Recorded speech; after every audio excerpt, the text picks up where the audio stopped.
Normally when you see this at the start of a video, it's me saying, welcome back to Weird Stuff in a Can. But today, actually, we're going to revisit a craft that I did 10 years or more ago on this channel and 18 years ago on my nearly defunct website, Drink Can Tinwork.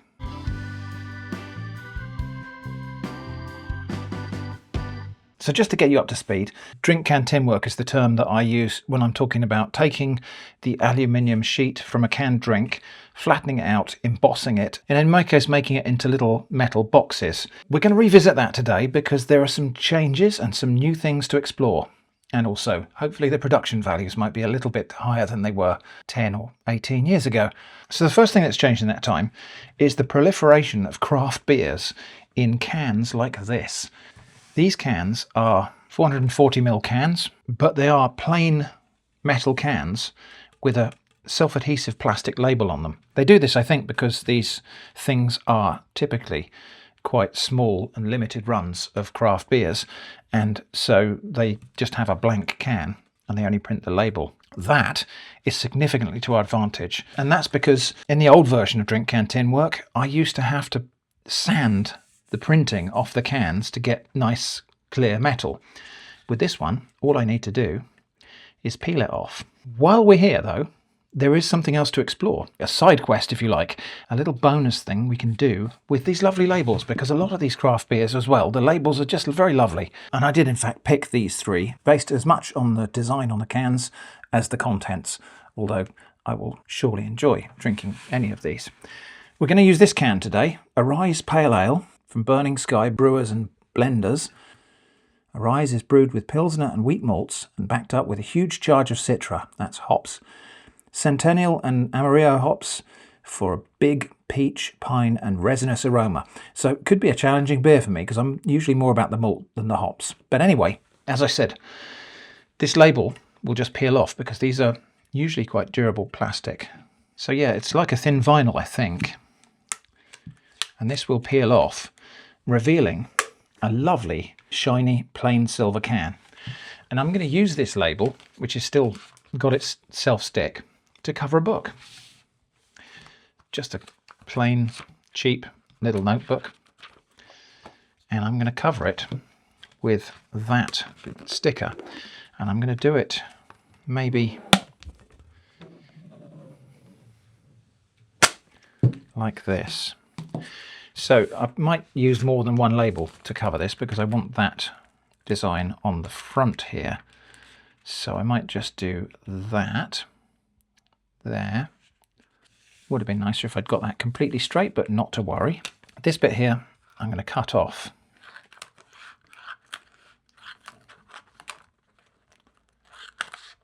Like so. And I'll just save that. I'll just stick that on the can there so I can save that. Similarly, I'm going to go around the corner here.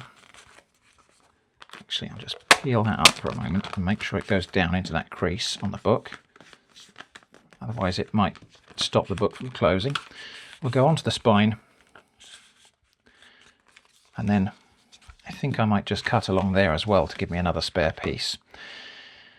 Like this. And then I'll use another different label for the back. So those two pieces there will go on there. This bit can go down there. My other label is going to go on the back there. That thing can go around the corner onto the inside. Little crease there, but I can just massage that down flat. And then I'm going to use these bits to go along here like that.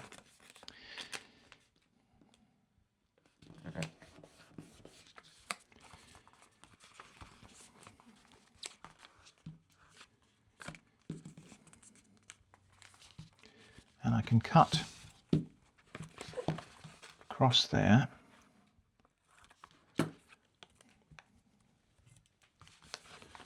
into there and then fold that bit round, trim that off and remove it. That's going to be stuck to me forever now. Same here as well. And what I'll try to do is cut a little piece that will go down the back of the spine there. So we'll cut to there. That piece can fold over inside the front cover. That piece there, I'll cut it shorter and just taper it a little bit. And that can tuck down into there. Pretty good. Same at the bottom. So I'll just stick that extra piece onto there. Smaller book, I could just use the whole label and cover probably the whole book with it, but this will do. I'll remove all these bits that are stuck on my fingers in a minute. This is not drink can tin work. This is drink can label book covering. But there we go. Look at that. Isn't that nice? Isn't that nicer than the plain pink it was? And that's a nice durable vinyl label, vinyl cover for that little notebook. How about that? That's not what we came here for. But yeah, I think I will probably use the other label to finish the back. So it'll have two different beers on it. But yeah, bonus little craft. Right, let's get rid of all of these offcuts and on with the craft. So what I've now got is a lovely, completely unblemished, bright aluminium can that I can use for my drink can tin work. I'm going to drink this beer, which means I need to go and put that in the fridge and cool it down a little bit before we go. So back in a moment, but while we're here, every video I make has the seeds of an idea for at least one more video in it. And in this case, it is this. How about if I was to buy half a dozen beers, different beers, have somebody number them on the base of the can and write down what they actually are, peel off the labels, and then I blind taste them and I try to figure out the flavour of them without the tasting notes, because often these things have tasting notes on them and they tell you what to taste. And if you read that first, it can affect your perception of the flavours. So I think that would be a fun exercise, and I'd get to drink some beer. And, you know, this is my job now, is drinking beer so that you guys can watch. Anyway, that's an idea for a different day. Today we're going to do drink can tin work once this can has been cooled a little. Right, we will get to the drink can tin work, I promise. One other thing that's going to be different about the way we do it this time is the technique. So in the past I've used these cork back table mats to work on because they've got a little bit of give to them, and that just helps with the embossing process. Today instead I'm going to use one of these cutting mats, in part because I think that these are probably more readily available worldwide than cork backed table mats, which, you know, some places I think you might have trouble finding these green cutting mats. I think you can get them everywhere. It should have enough give for us to work on the embossing, which I'm going to do using a ballpoint pen. You can get embossing tools. You could probably use anything that isn't too sharp, but I find a ballpoint pen works really well. It needs to be strong enough that you can put a little bit of pressure on there. Anyway, let's get this beer open. This has had a chance to cool down to cellar temperature now. So, and that is a very citrusy and very lively, actually. Despite me pouring down the side of the glass there, we've got a lively head on that. That will subside quite quickly though, and then we'll pour the rest of the can. That's important. Right. There is my pale ale. I think we just better give that a taste, don't we? Oh, that's nice. Very, very refreshing. Very citrusy, grapefruity. Nice little tail end of hoppy bitterness. I'm just going to go and rinse out this can. Ideally, I would rinse it and leave it to dry overnight so it's completely dry, but it's going to be wet with just water after I've rinsed it. So yeah, I've just given that a rinse out with water a couple of times just to clear it. And now we're just going to cut the top and bottom off and cut that up the side. So this bit gets a little bit messy sometimes, but we can just pierce and cut.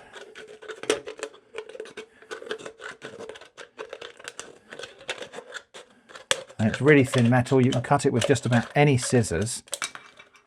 Yeah, we got a bit of spillage there, but yeah, still a little bit beery inside. So I think I'll just give that another rinse. Very strange, not sure how that happened. I'm going to cut down the side here near to this printed bit here so that we can, if there is any waste, it will happen there. And then we'll go around the bottom like this.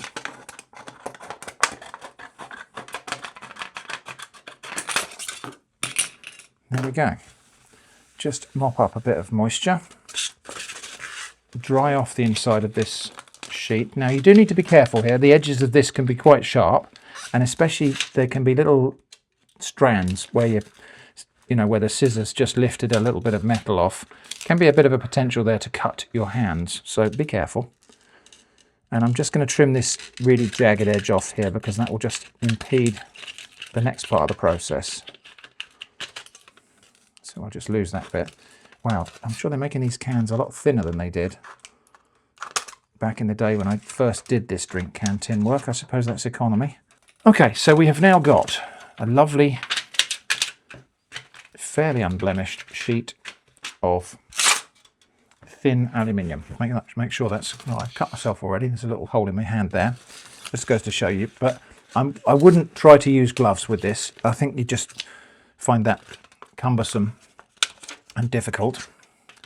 So now I just need to tape that down to the surface like this. And for this, I will just use a few bits of duct tape. I can probably get away with tearing that lengthways.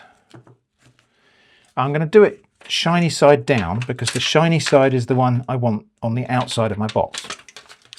So if I wanted a slightly matte side, then I could do it the other way around.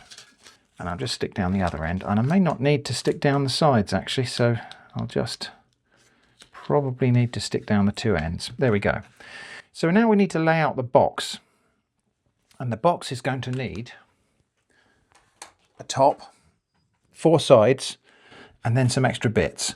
And I'll explain what all of those do, but we're going to make well, let's see what we've got to work with. We've got 110. We need 2 equal sides, and then we need a middle, and we need some little flanges on the edge as well.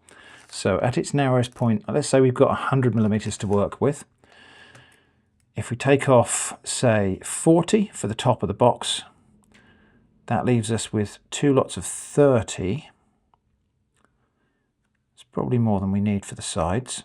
So I'm going to go for 50 in the middle, and then 2 lots of 25 for the sides. I need to start marking out some lines. So we're going to draw a line across here, which is our datum.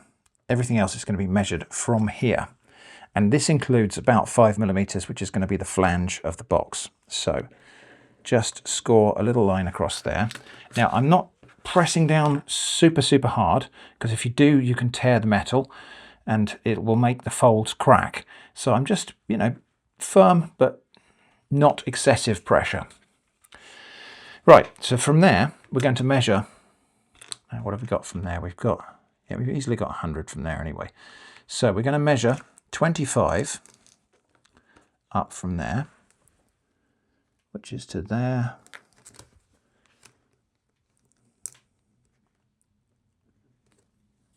And to there. And I'm going to score another line across here.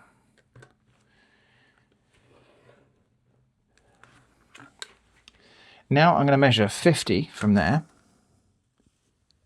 So to there. And to there. And draw that line across.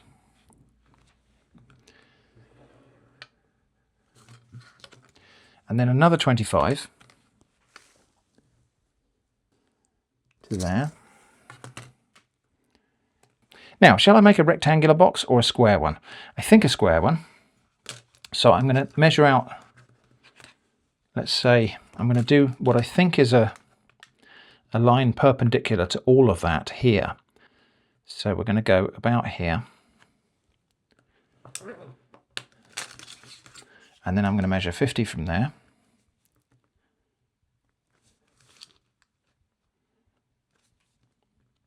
Actually, we might as well do 25 from that as well while we're here. So that line there.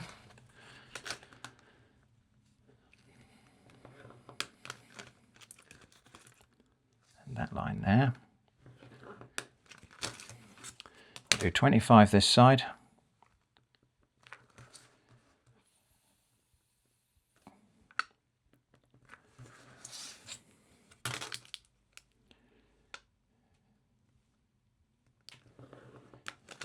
And then I'm going to do another, well, actually I'm going to do this bit freehand because this is the bit that doesn't matter quite so much. This is the little flange that's going to go on the end. So to there and about there. Okay, so what we've got now is the top of the box, 4 sides and 4 flanges which will tuck into this inside of the box so we don't have a sharp edge right on the edge of the box. And these 4 bits in the corner here will be like a gusset or a pleat that will join the sides together. But now we just need to decorate it. So I am just going to put a piece of tissue here so that I don't cut my hand on this sharp edge. But all I need to do now is, using the ballpoint pen, emboss some pattern on this, on the middle and on the 4 sides. This could be, you could do lettering, you could do pictures of things. I tend to go for geometric and abstract and sort of botanical type of things because they look a little bit better if you get them a little bit wrong. So, what shall we have? I think we'll have, in the middle, we'll have a little dot that marks my middle, and maybe a circle around that. And then perhaps we'll do maybe like compass points, so little triangles up and down. I'm just going to make this up as I go along. So I have the cardinal points of the compass there, like that. And you can see I've already made this a little bit asymmetric, a little bit wonky. It hopefully won't matter. So then into here, what should we do in here? Some, yeah, maybe a ziggy, maybe like a wavy line. So we'll go for like a, and we'll maybe end that with a circle. And then same thing here. There's no obligation to make this symmetrical or to make it anything. You can just really just do whatever you like here. Let your imagination run away. So we got that. I think now we could have maybe like a little leafy design in here. So perhaps we'll go for something that does that, and then that, and that, and has, what should we do, little curls on the end, and then we can fill in this with smaller little curls like that. And I'll do the same on the other sides. Okay, so we've got various curly little designs there. They're not perfect, they don't need to be. And I think we'll just have some little diamonds in here, maybe like a straight line down, little thing like that. So I'll try to make them symmetrical on each side, but as I say, it doesn't matter all that much. So if you want a really precise design, you could print something and stick it on and trace it. I'm not going to bother with that because this is really just a demonstration of the principles. And also, I don't mind it if it looks a little bit weird and organic. Okay, that's enough of a design on the top there. So now I just need something on the sides. And for this, it's going to be a scroll type of thing, I think. So we'll go for, yeah, we'll do a little leafy thing that goes up and over and back and spirals in like that. And we'll do the same in reverse. So up and over and back and spiral in. And I don't know, we need something on top of there. So maybe just some little circles.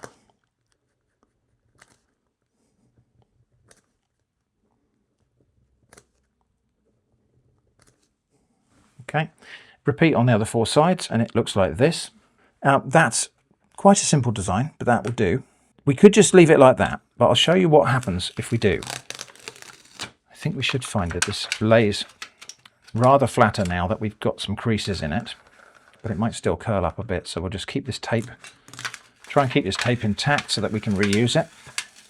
So we've got embossing, but it's a bit weak. It's a bit indistinct. And so what I like to do, I've got a 3-stage process for this. We'll now tape it down design side up. So this is the outside. This is going to be the outside of a box. This is rather harder to explain what I'm going to do here. So we've got a raised ridge where I embossed it. I'm going to go on one side of this ridge and just press the metal down just to the side of that embossed ridge. So I'm not going on the line, I'm going just to one side of it, there, and just pressing the relief down next to the next to the raised line. Go all the way around, and then same line, I'm going to do it on the other side of the line. So on the inside of the line now, just going to press that down next to it, like that. So if you imagine I've pressed a raised bump up, I'm now pressing down 2 troughs next to that little raised bump. It will look really rubbish at this point. Don't worry about that. And I'm going to do that to all of the lines on here, which is a little bit more drawing than the first lot of drawing. And it seems laborious, but it will be worth it. While I'm doing that, I'll just talk about materials, because back in the day, when I first did drink can tin work, you will find me insisting that this has to be an aluminium can because steel won't work. That was an assumption. And I have subsequently tried it with steel drink cans. And as long as it's thin, as long as it's a recyclable steel soft drink can or beer can, it will work, because the steel that they use in those cans is clearly ductile and malleable enough that it will emboss like this. So that was false information, which I'm confessing to 18 years after the fact. I think the statute of limitations might be on my side there. So the amount of pressure I'm putting on here is not enough to give me writer's cramp, if that makes sense. It's only a little bit more pressure than you would use for writing. Okay, now we've just got the complex bit in the middle to do, which I will cut and we'll come back to when it's done. That's done. So total of what we've done now is emboss it from the underside, from what is the underside here, push back down the relief on the edges of the embossing, and now I'm going to turn it back over again. Part 3, which I'm sorry to say is laborious, but your patience will reward you. So part 3 is now this initial design. We go over it again firmly. So all of the bits where I went over the first time, we go over again, nice and firmly, just to press them back down again. And this 3-stage process provides a much more visible raised embossed pattern. I'll show you in just a moment. This doesn't take quite so long because you are just tracing the lines that you drew earlier. And so it's just a case of keeping the pen in that little channel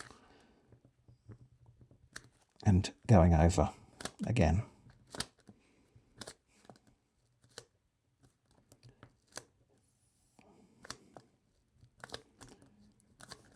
And this is where you might get writer's cramp, because this bit you are pressing down a little bit harder than before. Not so hard that you're going to break the pen. If you break a ballpoint pen with this, you're pressing too hard, but it is firm pressure we're exerting here. Okay, let's just go in there. Okay, I think we're nearly there. Just this line here to do. That's all the hard work done. So what we got now is, well, I'll show you. And compare this in your mind to how it looked the first time we turned it over. We've now got a more sharply defined relief pattern. Future shrimp here. I just want to make sure that double embossing bit is really, really clear. So here's what we do. And actually I'll do single versus double so we can compare. So let's say we draw a shape, just a circle. So that's embossed once from the back side. That's what it looks like on the front. Now the double, or the relief embossing process, is where we go back and on the inside of that circle here, or whatever shape it is, we just go round like that. And on the outside of that circle, we just go round like that. Just to press that back down. Then we flip it over one more time, and you can see where we've got, instead of just a simple line, we've got this kind of weird effect here. And now we just go back over that original pattern again. And hopefully you can see the difference between those two embossing things. This one is much more clearly defined as a pattern. This one is just really a dent. Now I did find that this cork board is better than the cutting mat for embossing, and I'll show you that as well. So let's go for another circle here, and I've immediately got a deeper embossed pattern just the first time around, just because this is a little bit softer. So I would encourage you to experiment with materials. If you can't get one of these boards, maybe a piece of thick, heavy card or something. You don't want anything too soft, so probably not foam. But you could experiment with different materials. Fortunately, the aluminium cans are very abundant, so there's plenty of opportunity for experimentation and just, you know, trying different options. So that's with the cork board. It is, I think, a little bit better than that one.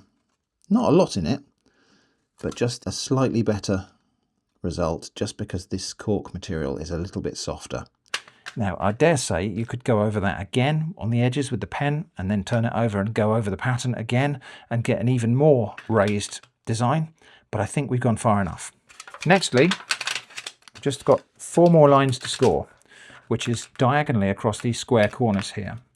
So just going to go here, and you'll see why I'm embossing from this side, from the front side this time, in a minute. Because these embossed straight lines are fold lines. And the side that you emboss from will dictate which direction it folds. And I'll talk about folding in a minute, because there is a bit of criticality to this. You get one shot at folding this stuff. You can't repeatedly fold it, and I'll show you what I mean by that in a minute. In fact, I'll show you what I mean by that now. So I'm going to cut around the outside of my design. I'll show you in a minute which bits I cut and retain, but I just want to show you about folding. So if I score a line on this side, that metal will naturally fold once along that line. If I try to flatten that out and fold it again, there's a risk it will just tear. If I score it from the other side, again, you'll get one fold on that line. So you've got to get it right the first time. If you try to unfold that, if you try to change that, you just lose it and it will split. Eva, do you mind? She's carpet swimming. So, like I say, we've got these 4 bits here. These are going to fold the opposite way to all the other folds, but I've got some cutting out to do. So I'm going to cut here.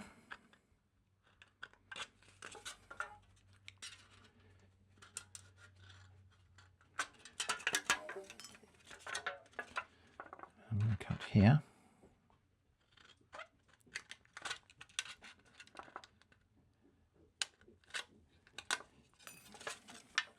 Just double checking myself that I haven't made a mistake here. I haven't yet. So don't worry if this is difficult to follow at the moment. I'll show you exactly the shape we're cutting out in a minute. Okay, that is exactly the shape we've cut out. So we've got the middle bit, which is the top of the box. We've got the 4 bits around here, which are the sides. We've got these little bits in the corner, which is the gusset or pleat. And then we've got these 4 tabs around the edge here, which will fold over last. So all we do now is, starting with these corner bits here, which are creased the other way, I'm just going to ease those in. It is tricky, but we need to fold them inwards a bit like this and sort of pinch them. This is where you could acquire some cuts to the hand if you're unlucky, but I tend to go all the way round with this and do it a little bit at a time. So I'm easing that corner in like that. You see we're starting to bring those corners in.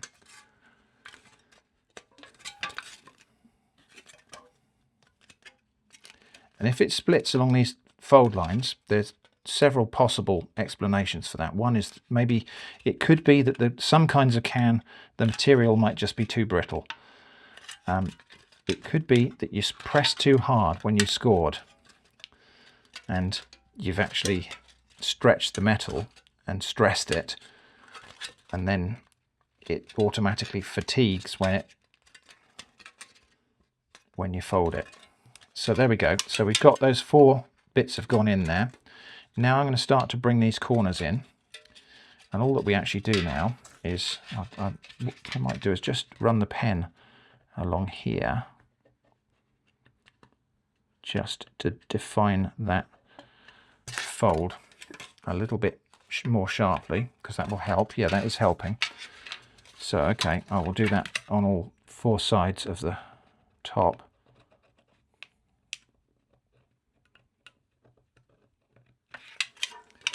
Probably should have pressed a little bit harder there, but you might need to practice this to get to know your materials a bit.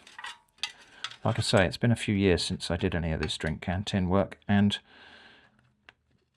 the materials they make these cans out of have evolved and changed a little bit over the years, probably because they're thinner.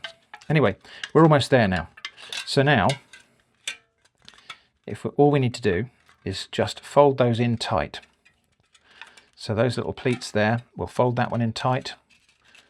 We'll take that one in there as well. Fold it in tight into there. And we might as well, while we're here, just fold that bit over there, and that holds them in place. Okay, and then the same the other side. So we'll just bring those pleats in, fold them in tight. Bring that tab over the top and fold it down, and it locks those pleats in place. And then the final 2 tabs are more about creating rigidity and also obviously eliminating sharp edges than anything else.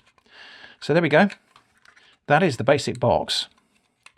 There is still a little bit of definition work to do, probably, just to bring the corners square.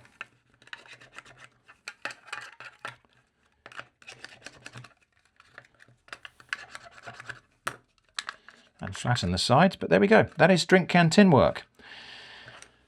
That on its own is not all that useful. But supposing we made another one of these, and instead of 50mm on the top here, we made it 45, and instead of 25mm on the sides here, we made it 30. We would end up with another box that fits exactly inside of that one, and we get a little gift box. If this was Blue Peter, we'd say, here's one I prepared earlier, but actually here's one I prepared later. After the edit of the initial video, I went back and made that inner box. So you can see it's 5mm smaller on the base, and it's 5mm taller on the sides. And you can lay those out any way you like. And I haven't decorated this one at all, just made from a can I had lying about. I didn't even bother to take the printing off, but that fits inside there. And so you've got a little gift box. And you can, again, experiment with this to get that fit better if you want. This is a little bit slack, so you could experiment You can, of course, once you've made the lid, measure it and figure out what seems to be best. So that was Drink Can Tinwork, revisited in 2026. I hope that's been interesting. Thanks for watching, and I hope to see you again soon.